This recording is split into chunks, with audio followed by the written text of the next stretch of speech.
night is dark and full of theories.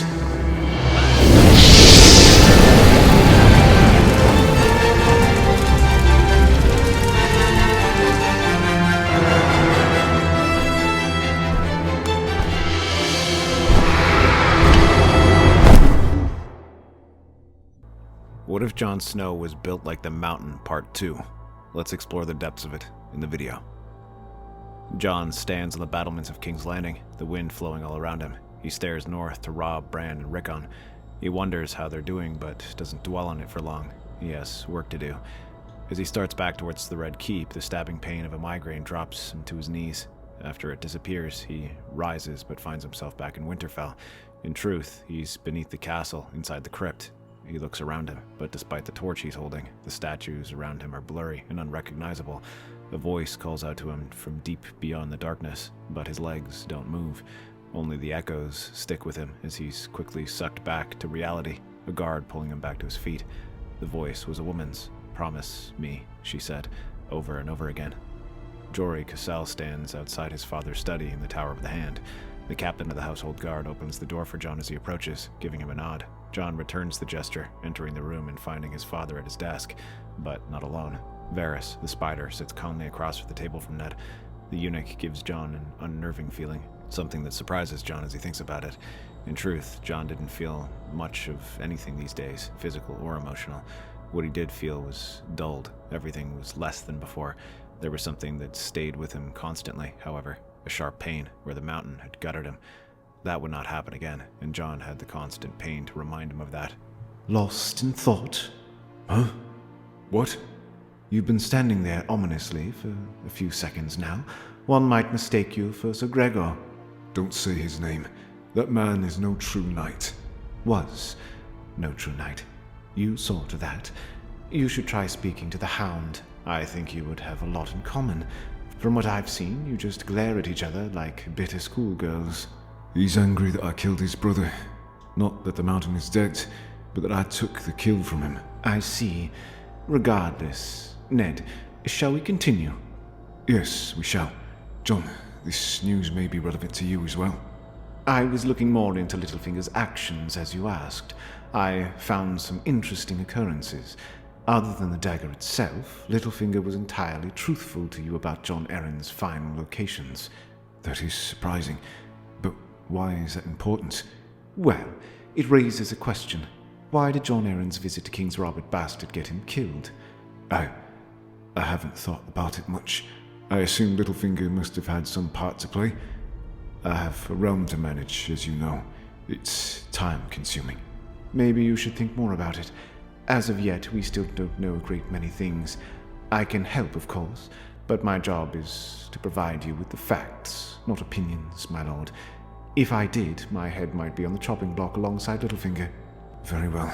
Gather as much information as you can. Report anything you find interesting back to me. Of course, Lord Hand. Varys descends the tower, leaving Jon alone with his father. Jon stands like a sentry while his father writes a letter to Stannis Baratheon, asking once again for the Lord to sail back from his solitude on Dragonstone. Over the next few months, Ned begins to turn the Crown's financial situation around. He curtails many of the feasts Robert demands he organize, as well as the number of tournaments held. He tries to close a decent portion of the brothels, but Robert doesn't let him, resulting in Ned simply taxing them more. Peace returns to the realm as the mountain's death gets further away, but Ned still finds himself plagued by questions, the mysteries of why he came to the capital at all. In his study, he looks at the great book of genealogies, left unopened since the business with the mountain. Reading this book was one of the last things Jon Arryn had done, but why? He opens the book, first flipping to the pages of his own lineages. The book was quite extensive, but everything he read was things he already knew from the books in his own library at Winterfell. He looked at the Targaryens next, Aegon the Conqueror, Rhaenys, the Aegon II. He was surprised to find a mention of Daemon Blackfyre I, along with his sons. He was a lord after all, if only for a time. He flipped the page, finding his way to House Baratheon. Jon Arryn's last words flashed through his head. The seed is strong. Stefan Baratheon, black of hair. Robert Baratheon, black of hair. Joffrey Baratheon. It hit him. Ned let out a sigh before muttering to himself about how much of a fool he was. Jon moves from the corner of the room, where he stood silently. He looked upon his father's face, who was wide-eyed with some sense of dread. Ned stands and motions for Jon to follow him. The hour was late, but Ned had no doubt that Robert would still be awake, drinking most likely. A few lords remained in the great hall when Ned and Jon entered. Thoros and Beric laughed drunkenly with Robert, who is more drunk himself. Varys was standing off to the side, simply observing the king. In the state Robert was in right now, he wouldn't take the news well. Ned doubted he would take the news well anyway, and the queen wasn't here. And the only Kingsguard presence was Sir Barristan. It had to be now. Ah, Ned, have you decided to take a break from counting coppers for once? Your company would be most welcome here. Actually, I was just telling Beric about the stone he set. I remember fighting that whelp John Connington in the streets while you and Jon rode in and saved the day. That was a true battle. Jon Arryn, this is about him, actually. Why I'm here, that is. Do you have a story as well? Share it, please. You're always so stern now. I guess you were then, but not as much. I have a story of sorts. May we talk in private? Varys and Sir Barristan can stay. This doesn't sound much fun at all. Thoros Beric, would you mind? Aye, Your Grace. A pleasure, as always. All right. What I'm going to tell you cannot leave this room. Not until I have proof. Get on with it already. I'm tired of this by the second. Your children are not yours. They're not trueborn. Excuse me? And what brought you to that conclusion? Robert, are you truly so blind? They look nothing like you. None of them. So? Most of your children favored your wife, but that isn't proof.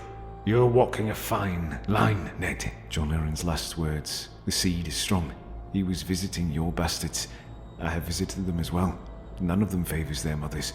They all look exactly like you. Look, I'm not asking you to take any definitive action now. So you lay this accusation at my feet and expect me to ignore it? I need proof, Robert. I believe Stannis has it. I'm going to bring him back here. I just need you to wait until then. Whatever. But if I hear another word of this without proof, there will be 7 hells to pay. Varys' face is a mask, but he seethes internally. He didn't expect Ned to come to Robert before him, but this doesn't ruin his plan entirely. Maybe he could make it work. Ned tells Jon that he will be the one going to retrieve Stannis. Jon accepts the mission, finding a ship bound for White Harbor that can drop him off at the ancient seat of the Targaryens. The ship departs a few nights later. Jon is already on the street as the sky darkens. Having left the Red Keep that morning as not to arouse suspicion, he slinks through the streets toward the docks, his large cloak making him seem like some kind of demon. The mud gate is open when he arrives at the docks, with many ships delivering cargo during the night. He finds his way to the ship that will take him, lowering his hood briefly to identify himself to the guards. His figure was enough, let alone the direwolf at his side. Across the realm, Robb reads a letter from the wall. Jorah Mormont was dead, killed by 2 men previously thought dead themselves in Castle Black. Robb tried to make sense of the words on the letter, but the descriptions of the men, who took a dozen fatal wounds before they were eventually brought down, leaves him truly puzzled. He decides to ride for the wall, only Theon Greyjoy and a dozen guards to accompany him. He leaves Winterfell to Bran, trusting in the experience of Maester Luwin and his mother, who had just recently returned from her escapades down south. He reaches the wall a fortnight later, finding Castle Black in a sorry state. The acting Lord Commander, Alliser Thorne, awaits him in the hall. 2 bodies lay strewn out on the tables. Their skin is the color of ice, and the amount of stab wounds along their bodies initially makes Robb think the men were brutalized after their deaths. Sir Alliser assures Robb that none of those wounds brought the men down. Only by beheading were they finally silenced. Greywind sniffs one of the bodies curiously, but backs away right after Robb feels afraid. But it isn't his feeling, it's the direwolves. Robb asks Alliser what he plans to do, but the knight simply shakes his head. Bowen Marsh speaks in his place. What are we to do? Our first ranger is most likely dead. We won't have a Lord Commander for a few weeks, at least, and our numbers have never been lower since the time of Aegon's conquest. I will find you help. My father is the hand of the king, after all. Until then, send me any updates on men like this, if there are more of them. Anything. We will, my lord. Thank you for riding north. I would offer you hospitality, but the wall is in no state to house a Stark. The sentiment is appreciated regardless. I will stay a night to rest my horses and talk with your men, if you wouldn't mind. Of course. We have fine crab to offer you and your men. If you wish to scale the wall, you are more than free to do so. Robb leaves the hall, stepping out to the courtyard where Theon is bragging about his skill with a bow to a group of rangers. He joins Theon in his antics, observing life at the wall. The men share stories of their Uncle Benjen and their hope of his returning, but it's clear in their eyes that their uncle is probably dead. Ned felt somewhat naked without Jon by his side. It was certainly a mistake to send him away, and he felt the eyes on him already. Various lords who didn't look his way began staring daggers at him whenever he walked into a room. It became clear to Ned just how many enemies he had in the pit of vipers that was King's Landing, but he only had to wait a bit longer. Ned walks into the small council chamber. Apparently, Robert had summoned him there to discuss a report on the success of Daenerys Targaryen's assassination. Only one seat at the table is filled, the one belonging to the spider. Before he can speak, the door shuts quietly behind him. He turns and pulls out his sword, face to face with a man in armor he did not recognize. No words are spoken. There isn't any time. Ned blocks a dozen attacks, trying to read the man's fighting style. It's essential for certain, but he can't pinpoint exactly where. The man sports a thin longsword, and his armor is smaller than that of a knight in full plate. Beneath his lowered visor, Ned can tell the man has a darker complexion. The man is good, but not good enough. Confident now, he parries one of the man's strikes and cuts him deep, rendering his sword arm useless. He doesn't give the man a chance to speak, sticking his sword through the man's chest, dropping him. He turns to face Varys, but all he gets is a bolt to the stomach. Varys calmly walks over to Ned, crossbow in hand, a stern look on his face, one completely devoid of the personality Ned thought belonged to the eunuch. Ned feels his legs losing strength as he falls to the ground, leaning against the stone wall. He tries to speak, but the blood slowly fills his mouth, drowns his words as they come. You're as good as they say. I thought you would never figure it out, but you aren't a fool, not completely. I'm sure you're confused, but I cannot reveal my motivations. Not here. Just as I have ears everywhere, ears that can hear any conversation, even those you believe to be private. Others have ears as well. I wish you hadn't told our good King Robert. That does make this a bit more complicated. However, I believe your death will bring about the chaos that the realm needs. I'm already letting too much slip. I hope you know this wasn't personal, but I doubt that matters to you in the slightest. Ned Stark's life was ended by another bolt, this time to the head, and the chaos the spider promised begins to ensue. Robert assumes the Lannisters were behind his friend's death. Who else would have had the motive to kill him right after he discovered the illegitimacy of his heirs? Robert doubles his guard while keeping Jaime away from his door. The king only leaves his room to hold court, where he presents himself as ragged and without sleep. The court assumes he's simply grieving the loss of yet another hand, as important to him as the last. Robert eyes everyone warily, noting every whisper or stare that he sees. Robert wonders if this is somewhat like how the Mad King felt. Jon steps off the galley, Ghost at his side. Compared to himself, his full-grown direwolf seemed the size of a normal hound. He walks up to the ancient castle looming above him 4 steps at a time, 2 Baratheon guards running behind him attempting to keep up. Inside the keep, Jon stares at the high stone walls said to be made by dragonfire. He continues forward, ignoring the headache that pierces the side of his skull. Every day that passes, he felt like less of a man, less whole. Despite his numbness, the migraines remain, still growing stronger each time they decide to plague him. The guards bring Jon to Stannis' war council, opening the door to the room with a map of Westeros built into the table. Jon looked curiously at the Lord of Dragonstone. He was nothing like his brothers. Yes, he was tall, but he was far thinner, and his face looked a little like Robert's or Renly's. Alongside Stannis, a few of his lords sit around the table. In the chairs closest to him, the Onion Knight, Sir Davos Seaworth, and a woman in all red sit regally next to the Lord. By the state of the room and the various lords from the Crownlands present at the castle, Jon suspected that they were arming themselves, preparing for some kind of war. Stannis greets Jon with a solemn look on his face. There are letters on the table in front of him, recently opened. Upon hearing of his father's death, questions fill Jon's mind, and some emotions he thought were gone to him come flooding back. Tears flow down his face in front of the other lords. He thinks about how bad of a first impression this is, but he doesn't really care. All he can think is that this is his fault. Ned died only days after Jon had left him, after all. He pushes those thoughts aside, trying to focus on how to avenge his father. Once the tears stop, he begs Stannis to return to the capital with him, informing him that Ned had known about the heir's illegitimacy. He gets more information than he knew in response. The heirs aren't just illegitimate. They're born of the union between Cersei Lannister and her brother, Jaime. What? How do you know? That was the conclusion Jon Arryn and I had reached during our investigation. I interviewed some of the Queen's servants, all of whom said that no man would have been able to be with the Queen when she wasn't guarded, except for her brother. At first, we thought that Jaime would have simply known who the father of the Queen's children was, but more of the servants also report how close the two were. It sickens me to even speak about it. So, you've known all this, and you have yet to tell Robert? Don't mistake me. Our investigation wasn't a fool's errand, but Jon Arryn fell sick before we had the opportunity to report our findings. I assume that your father died for the same reason. You got too close to the truth. Well, this time the truth will come out. Robert knows. We told him before I left. While your brother is still king, we can take the Lannisters down. You must come back to the capital and bring as many men as you can. That doesn't change things. I will give credibility to our claim that both the hands investigated the matter died trying to bring it to light. I will take you back to the capital with my fleet at our backs. But Jon, don't presume to command me again. I won't, my lord.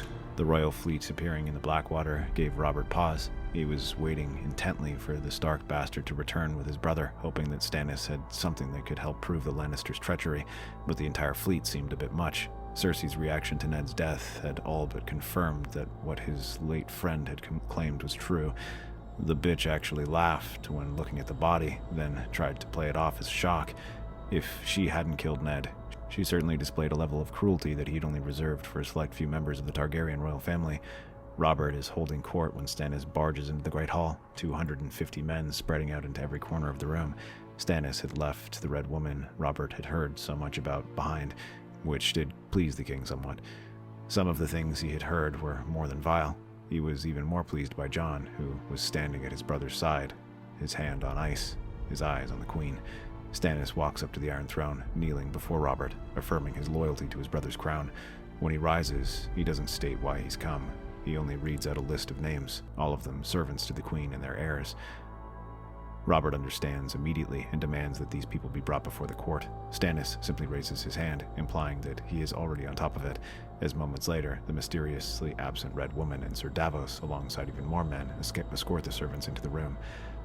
In front of the court, the servants recite the accounts of the fondness Jaime and Cersei held for each other, signs of affection when they think no one else is around, frequent sightings of Jaime entering the Queen's chambers when he's supposed to be guarding from outside. Robert's face is noticeably turning a darker shade of red throughout these proceedings, as the truth becomes more than clear to him. On the evidence of the children being bastards, Stannis presents a much more compelling version of the case of genealogies that Ned had already presented to Robert, giving testimony from his own Maester Crescent of how impossible the features of his children would be if they were truly his. It isn't as clear-cut as he would like it, but Robert doesn't care. He knows it to be true now. Ned died to expose this, alongside Jon Arryn. Cersei sits comfortably to his side, confident that Robert was angry at his brother and no one else. She remarked over and over on how preposterous the claims were. He relishes the look on her face when he demands that she be brought to the Black Cells. Jaime moves quickly. Before any other Kingsguard move to take his sword, he unsheathes the blade and lunges at Robert. He knows he and Cersei can hide in Maegor's holdfast with the guard until his father arrives, but he needs to escape, and Robert needs to die. A blade catches his, one of the last ones he would have expected. The Hound pushes his sword back before putting his gauntlet in Jaime's face. Jaime and Cersei are taken to the Black Cells, while the children are confined to their quarters. Tyrion is only confined to chambers as well, with there being no evidence at all of his knowledge of the affair. He doesn't even hold a trial for the Lannister twins, having them both executed not even 2 days later. Tywin calls his banners, refuting the claim accepted everywhere else in the realm. Robert calls the Stormlands, the Riverlands, and the Reach, the Vale, and the North to put the Lannisters down. All but the Vale are eager to call their banners, as Lysa tries to make some excuse before pressure from her own bannermen forces her to relent. Robb calls his banners fast, eager to avenge his father. The Stark household only left the capital following the imprisonment of Jaime and the Queen, so Sansa, Arya, and their mother would be at least a month away. A few days before some of the more distant lords reach Winterfell, Robb receives a letter from Alliser Thorne, asking for aid to help against a wildling invasion numbering as high as 100,000. Not wanting to neglect his father's memory, Robb sends Roose Bolton and many of the southern lords south, roughly 10,000 men. Robb himself takes the Umbers and Karstarks north, fulfilling his duty as Warden of the North. The first battles of the war in the south take place across the western Riverlands. Edmure fortifies the Red Fork around River Run, intent on holding the keep until the royal host arrives. Tywin makes several attempts at crossing the river, but doesn't manage to break Edmure's lines. Mace Tyrell makes headway as well, marching up the ocean road with a quickly assembled host of 35,000. Hoping that his loyalty may win his daughter Marjorie Robert's hand, he meets a second host of Westermen led by Kevin Lannister north of Old Oak. A portion of the Redwyne fleet sails from the Arbor as well, bound for Lannisport. These first battles result in little headway for either side, as neither side commits its full force. Renly and the might of the Stormlands ride west to reinforce the Reachmen, while the Crown, Vale, and Northmen all converge on their riverlands. Even before any more battles occur, the outcome of Tywin's rebellion is clear. His 60,000 men are far outnumbered by the combined might of over half the realm, and despite his best efforts to hire sellswords to aid his cause, no company is willing to fight a losing battle as obvious as this. Outside of Raventree Hall, Jon Snow sits in his tent, cleaning ice the way his father had frequently done. The blade is clean, but no matter how many times Jon wipes it, he still sees it covered in blood, another migraine stabbing into his side of his head. They were almost constant now. He could feel nothing but anger inside him, and the only outlet for the anger was Lannister men, Tywin most of all. All his life, no matter how much everything hurt, how he was treated, there were people around him to show him that there was good in the world. But with his father dead and Robb far away in the north, he keeps on cleaning ice, but it just gets bloodier every time he wipes it down. His migraine grows worse, causing Jon to drop the sword as his head throbs harder. He manages to open his wincing eyes, but as he does, the pain stops, and he isn't in his tent any longer. Jon wakes inside of the Winterfell crypt once more, but everything looks clearer now. After looking around, he hears the same voice calling out to him. Able to move this time, he walks towards it, past the Wardens of the North and the Kings of Winter. He feels as if they're all watching him, 1,000 eyes, but only one truly gets his attention. The statue of Lyanna Stark looks different from how he remembers it. It was crumbling, with only one eye left in the shattered face. He hears the voice, her voice, calling out. She's begging, repeating the same words she had done before. Promise me, please. He reaches out toward the statue as it begins to crumble even more, the crypt crumbling with it. In its place, the roots of a weirwood tree grow around him, another single eye fixed on him. This eye belongs to no statue, but to a man, older than anyone Jon had ever met. Your battle is not here, Jon Snow. You were given the means to stop the long night. The true enemy is coming, and the squabbles of men will only hurt the realm and allow cold darkness to spread unchecked. What are you talking about? Who are you? I am of the same blood as you, but that is not what is important now. The North is your home and your field of battle. Return there, or all you cherish will be lost. Heed my warning, boy. Ambition may be your downfall, just as a spider was the downfall of the man that you call father. Jon shouts more questions as the visions begin to fade. He wakes up on the floor of his tent, and the pain returns. What did the vision mean? Robb's host reaches the wall, where Castle Black looks to be in an even worse state than before. Alistair Thorne isn't there to meet him this time, having fallen in battle against a group of wildlings that had scaled the wall to attack from the south. To prepare for the battle, the entirety of the Night's Watch had ridden to Castle Black, yet Robb felt as if it was emptier than when he was last there. Bowen Marsh and Corran Halfhand take Robb up to the top of the wall, where the Horde can be seen camping at the edge of the tree line half a mile out from the wall. With the Karstark and Umbermen, there isn't much risk in losing. However, Robb is unsure how to proceed. He makes a bold play, riding out beyond the wall, not willing to risk his safety entirely. He takes 300 of his best men under the wall, the Great Jon and Rickard Karstark alongside him. He thinks it is best not to bring any Night's Watchmen so as to not provoke the wildlings at all. Mance Rhaegar rides out to meet him, but alongside the king beyond the wall, 2 giants stand as his sentries, far taller than any of the men, even on horseback.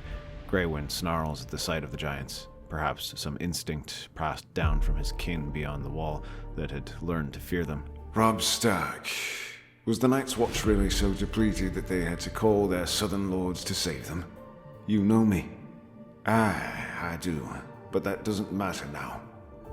It doesn't, and I don't see the use in killing your men, but I see very few alternatives. I don't see the use in dying, but I must take these men south to safer lands.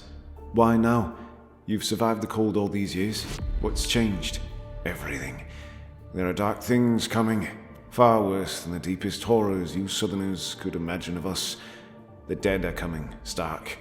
We need to be on the right side of this wall when they do. This is clearly a trick, my lord. The wildlings have wanted our lands since the wall itself was built. Let them through, and the only thing we will gain is burning castles and dead Northmen. I'm inclined to agree with my bannerman. If you can't give me some assurances, I don't think I can find any reason to let you pass. Then I'm afraid this parley has been useless. We aren't like you Southerners. We do not kneel. You will wish you had. Robb and his host ride back inside the wall, preparing for the coming battle. That night, the full host of fighting men among the wildling army pressed the wall hard, hundreds of men climbing the wall. Over 1,000 men shoot arrows down upon them, killing every man before they even make it halfway. At the gate, a group of giants manages to break through, and the wildlings begin to charge into the castle. The tunnel beneath the wall becomes a mountain of corpses as wildlings barely make it a few feet into the castle. The giants themselves manage to make it out into the courtyard, but 100 swords bring the massive men down with ease. Robb watches from atop the battlements of the castle as men who didn't need to die fall in droves. Once the flow of wildlings begins to slow, the Great Jon leads 1,000 men beneath the wall, killing even more wildlings as they go. By dawn, the fighting is done, and more men are dead than alive, a vast majority of them wildlings.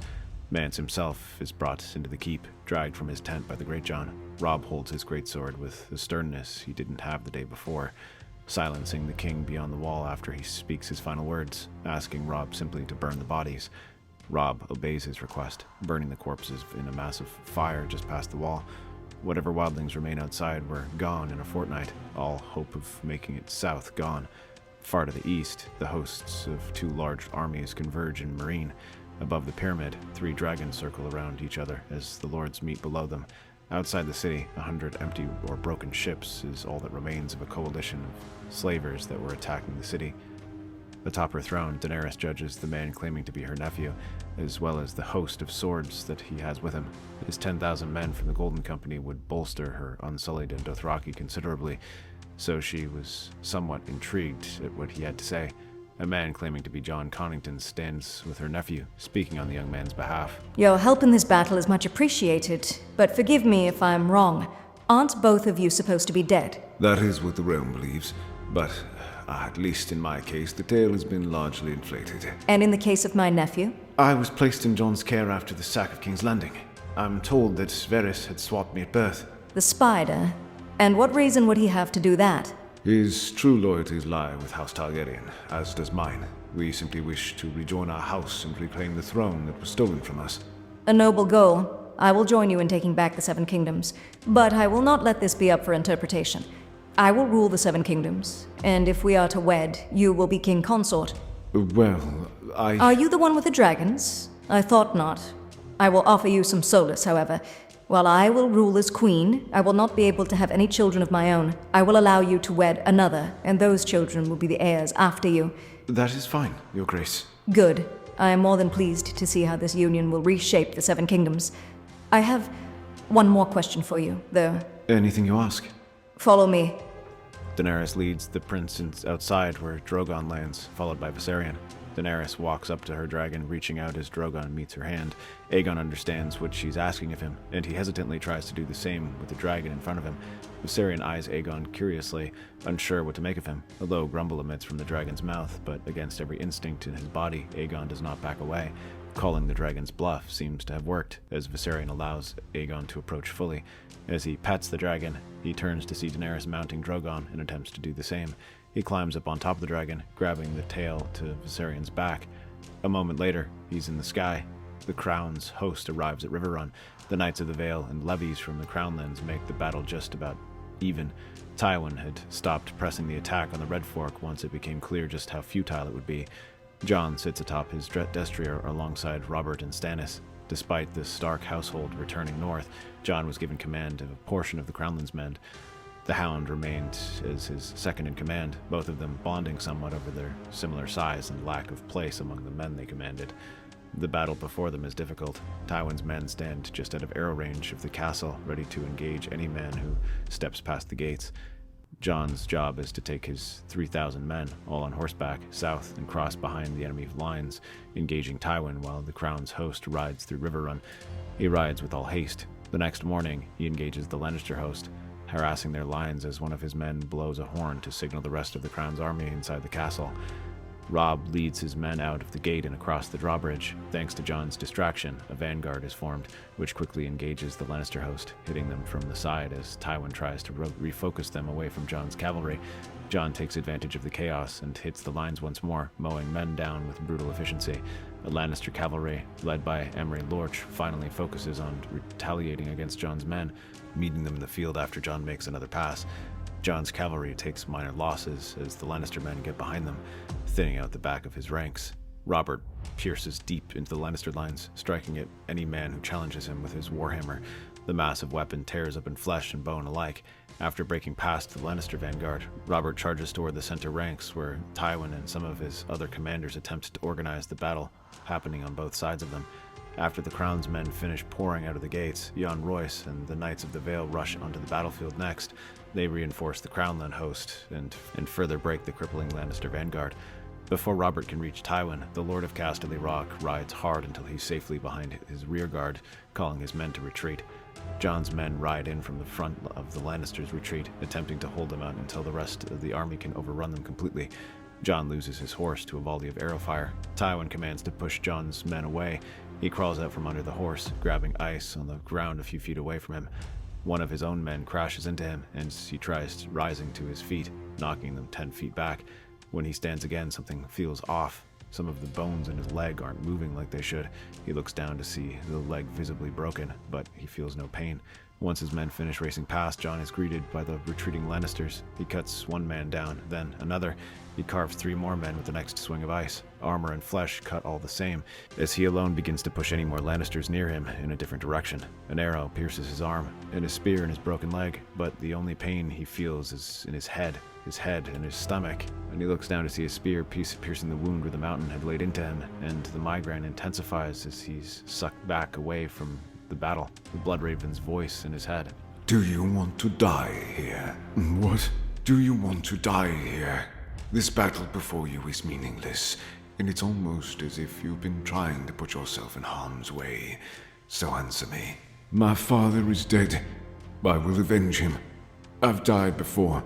I'm not afraid of dying again. Then you will die braver than most. But I promise you, death is the only thing to be truly afraid of. I do not know if you will survive this battle, but you aren't meant for this. How do you know what I was meant for? You say you're my blood, but you look like no Stark I know. I know what you were meant for because I have watched your entire life. You were meant to be a savior, a beacon of hope for this cruel world. As for me, I am of your father's line, but I am no Stark. What do you mean? Are you saying I'm not a Stark? I don't believe that for a second. I'm saying Ned Stark isn't your father. Your father is Rhaegar Targaryen, your mother, Lyanna Stark, and I was once known as Brighton Rivers. I don't understand. You're Bloodraven. How is that possible? You would have to be far older than the gods intended. You must go now, Jon Snow, and follow the path that you think is right. Jon lurches from the stretcher he was lying in, expecting to still be in battle. As soon as he rose, he collapsed again. His leg was so weak that he couldn't support his weight. A septon lays him back down, where he gets a better view of the damage his body's endured. His right leg is in a splint, and his other leg has a deep wound where an arrow had hit him. A dozen more wounds are randomly spaced throughout his torso, but he doesn't remember receiving them. He drifts back to sleep as soon as he begins to relax, but he begins to wonder why he feels no pain at all. Stannis Baratheon is the first sight Jon sees when he finally opens his eyes once more. The Cold Lord of Dragonstone manages what Jon thinks might be a smile before asking Jon what he remembers. Jon omits the vision to Stannis, saying he passed out in the heat of battle. Ghost pads along next to Jon, lying next to the stretcher, while Jon thinks about how glad he was to have left the direwolf behind. While Stannis is unable to fill in all the blank time, he tells Jon that he was found after his cavalry, led by the Hound, pushed the Lannisters in a different direction. Over 40 men were all dead around him, and ice was still lodged inside another. With Jon still recovering, he's left behind at River Run while the royal host continues west. By the time he's able to walk once more, what remains of the Lannister host has been pushed back to Casterly Rock. Kevan fell in battle when Renly's Stormlanders and Mace Tyrell's Reachmen sacked Lannisport. What small portion of the Lannister fleet that survived the constant battles with the Red One fleet burns alongside the city. Only Tywin remains, holding up in his keep. On the other side of the realm, Daenerys' host lands in a dozen places, Aegon and Jon Connington leading a conquest further south with the aid of Dorne, who are more than eager to pledge themselves to the Targaryens. Daenerys herself leads her Unsullied and Dothraki to King's Landing, but finds the Mudgate already open for her. Varys welcomes the Queen to the capital, watching as she ascends the Iron Throne, her dragon circling above the Red Keep. Robb stands atop the wall, a place he had become a more frequent visitor to as of late. A group of rangers that was sent out only a few miles past the wall has yet to return. This was the most recent trend of rangers disappearing, and the men on the southern side of the wall have begun to grow fearful of crossing. As he peers down into the haunted forest, figures begin to emerge from the tree line. 1, 2, 4. Dozens, then hundreds of men begin to walk towards the wall, spread evenly throughout the footmen. Robb sees riders, but they look unnatural. He can't tell how far away he is. As they approach the wall, the men begin running. Their speed is unnatural, nearly as fast as a man on horseback. A man further down the wall blows his horn 3 times. Robb understands these aren't wildlings. They're the army of the dead. The whites collide with the wall, some exploding as what looks like magic pulses, vaporizing them. As more whites hit the wall, the magic starts to weaken, and the whites begin to climb. The Night's Watch, who had reached the top of the wall, stared down in horror as the whites climbed towards them. Their strength is like what humans would be if they didn't feel pain, didn't fatigue. They shoot arrows down, but the numbers are too much already. Robb starts sending men down the winch, telling the rangers to abandon the castle and to move south with haste. Robb hops on the winch last, cutting 3 whites down that rush him as he did. More whites jump down on him as the winch descends the wall, smashing into pieces as they collide with the ground and the winch itself. Robb rallies the Night's Watchmen remaining in the castle and abandons the keep, looking back to see hundreds of men staring down at him from atop the wall. He knows the gate won't hold for long and commands all the men in his kingdom to migrate at least south of Winterfell. Robb calls all his fighting men to Winterfell as well, intent of making a stand with his ancestral castle. He sends a host of ravens south to every lord and lady, every keep, calling upon them to aid his cause, but he gets few responses. Many lords simply don't believe Robb, but Jon does. All of the news hits him at once, and he finds himself at a crossroads. He tries reaching out to Bloodraven, but doesn't know how. It feels as if the connection between them was lost. With his senses dulled, it was easier to focus on some of the more mystical feelings he'd had. Despite the lack of aid, a plan forms in his head, and he sets off towards the capital. He reaches the outskirts of King's Landing a little more than a week later, but the city is surrounded by armies, seemingly preparing to march out. He sees 2 dragons perched atop the city walls. One of them spots him from nearly a mile away. Jon hears the dragon's roar as it bats its wings hard, flying fast towards him. It lands close to him, but doesn't have the rage he thought it would. Maybe Bloodraven was right. Jon rides over to the dragon, which eyes him and ghosts as they approach. He senses something pulling him towards it, some kind of connection, similar to the connection he had with Ghost. His direwolf is oddly calm, walking faster to Jon as he approaches the dragon. Right as he's about to reach it, another beast lands behind him, one he didn't even see coming. What do you think you're doing? Actually, better question. How are you doing that? You must be Queen Daenerys. I am Jon Snow. That didn't answer either of my questions. I have heard you, though. My counselor Varys tells me that you killed the mountain. By the size of you, I can see how. You have my thanks for killing that bastard. Oh, I'm sorry. I didn't mean to say it like that. It's fine. I'm not a bastard anyway. Well, I'm not sure now, to be honest. I'm confused. Are you not Ned Stark's bastard son? I'm not. I am Rhaegar Targaryen's son. Rhaegar Targaryen and Lyanna Stark. Excuse me? I don't even know what to make of that. How do I know that's even true? Is this dragon not proof enough? I just learned of my parentage recently. I suppose it is. So what? You learned who your parents were and decided to aid my cause? Not exactly. I'm sure you've heard the news from the north. I know how outlandish it may seem, but I believe it to be true. You want me to take my men north to fight the dead? I'm sorry, but I simply don't believe in stories of White Walkers and dead men. Dragons were said to be dead from this world, but I'm looking at 2 right now. The realm needs to unite against this threat, or we will all die. The realm will unite under my rule. If you can assure me of that, maybe I will consider aiding your cause.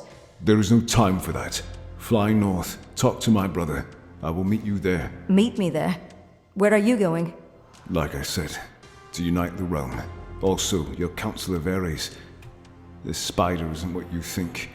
Whatever he's done to help you, he has only done so for his own gain. Jon looks back towards the green dragon that had taken a liking to him.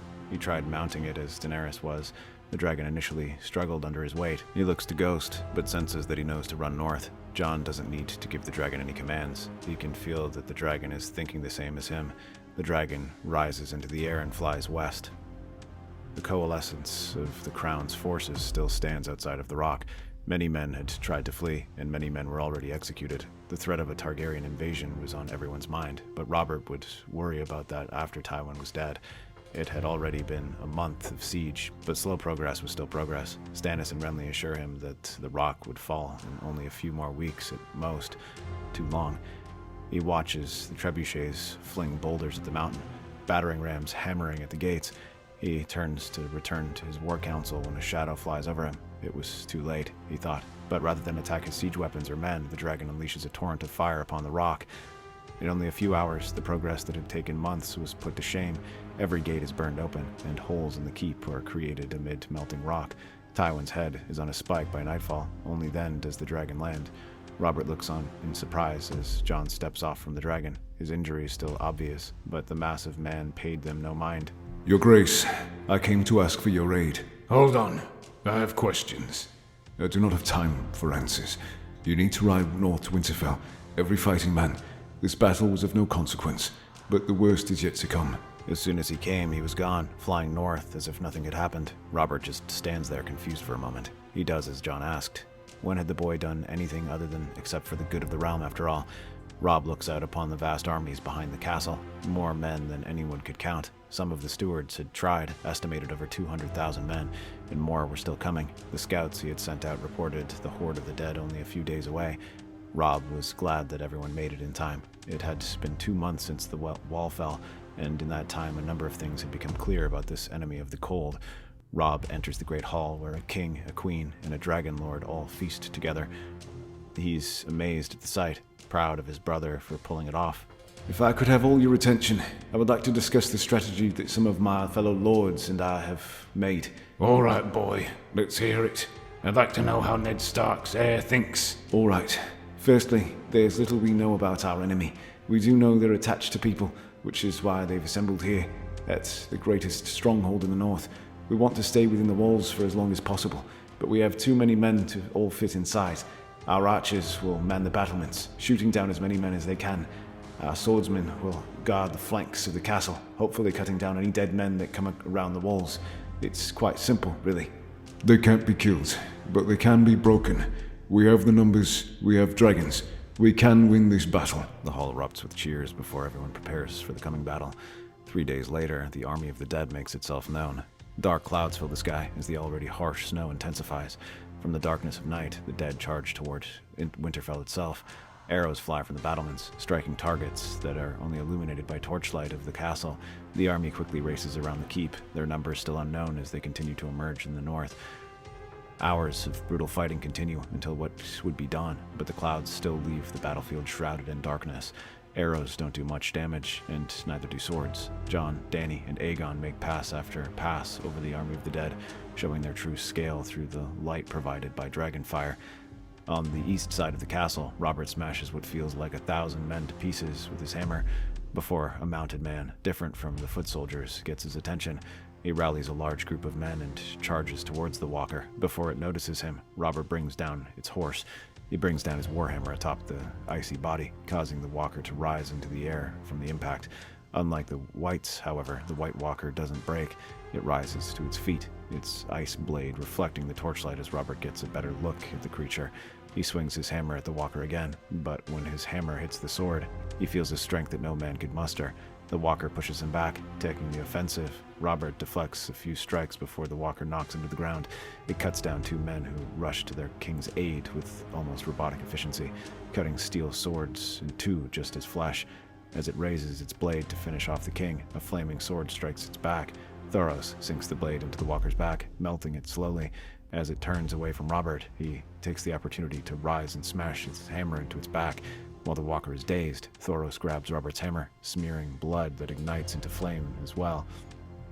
Beric rushes over and contests with the walker for a moment before stepping into the side as Robert sinks his flaming hammer into the walker's chest, burning a hole into the creature before it finally falls. With it, over 100 wights fall as well. Robert yells out to his men to go for the walkers with the fire. Melisandre rides safely behind the lines, but hears the king's words. She mutters a prayer to the Lord of Light, taking Stannis' hand, who stands beside her. She cuts his hand with a dagger, the blood spilling to the ground. When it hits the earth, every sword held by a living man bursts into flame. Jon flies low, near the center of the ranks belonging to the army of the dead. When a spear flies past his head, he spots his owner, a different walker, one seemingly in charge of the rest, surrounded by at least 10 more walkers, his lieutenants.